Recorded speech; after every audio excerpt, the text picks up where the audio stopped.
this number column section, basically, these are all statistics or whatever you can see, standard, scientific, trigonometry, rounding information. These are more relevant to only number column. That means you need to select a column which is a numeric. For example, let me select a sale price. Okay. So as soon as you select that, you can see these options get activated, right? And you might have already learned during our early stages of our graduations, in our plus two. So we will the sine, cosine, tangent. So these are all mathematical functions which will be used if you are dealing with a lot of mathematical related formulas, right? Like scientific, you wanted to do some square, cube, you wanted to apply some power to it, right? Absolute value, exponent, logarithmic, factorial.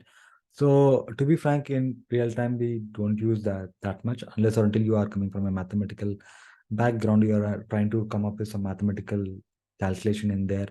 So maybe you would like to use that. Of course, standard might be used majority of the times. Like for example, you wanted to add some common value to your number columns. Let's say I wanted to add sale price. I wanted to add 100 to each and every number.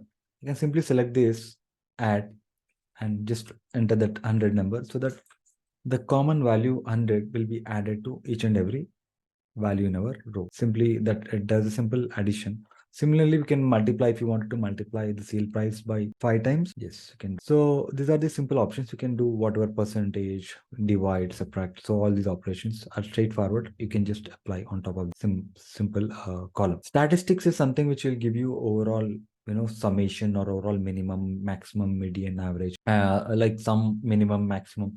So let's say if you wanted to understand, like say, what is the maximum manufacturing price. So you can simply select this, what is the maximum value. So it will give you maximum value and that is 260.